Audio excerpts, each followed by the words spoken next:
শুধুমাত্র কিন্তু সিপিএম এর বিরুদ্ধে নয়, ভোট চলাকালীন প্রচারের অভিযোগ কিন্তু আরো এসেছে। আমি এক ঝলক দেখিয়ে দেব, তার কারণ এই ধরনের অভিযোগ কিন্তু আমরা আরো পাচ্ছি বিভিন্ন জায়গা থেকে। বিশেষ করে উত্তর কলকাতায় নির্বাচন বিধিভঙ্গের অভিযোগ উঠেছে, তার কারণ বলা হচ্ছে ভোট চলাকালীন প্রচার করা হচ্ছে তৃণমূলের তরফে, এমনটাই অভিযোগ করা হয়েছে। আমি বারবার করে বলছি অভিযোগ করা হয়েছে। এবং 2 নম্বর ওয়ার্ডের ব্লক সভাপতি, অর্থাৎ কলকাতা উত্তরের 2 নম্বর ওয়ার্ডের ব্লক সভাপতি বুথে গিয়ে 1 নম্বর বোতামে ভোট দিতে বলছেন এলাকাবাসীদের। আপনার ভোট হচ্ছে, বুথ ফাঁকা আছে, নির্বাচন কমিশনের নির্দেশ অনুযায়ী আপনি গিয়ে ভোট দিয়ে আসুন। 1 নম্বর বোতাম টিপে আপনি আপনার মূল্যবান ভোটটা প্রয়োগ করে আসুন।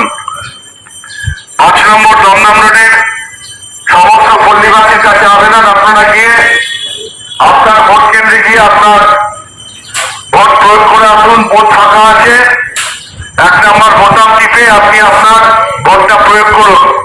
5 নম্বর দমদম রোডের সমস্ত পল্লীবাসীর কাছে আবেদন, পাড়ায় সর্বমঙ্গলা স্কুলে আপনার ভোট হচ্ছে, বুথ ফাঁকা আছে, নির্বাচন কমিশনের নির্দেশ অনুযায়ী।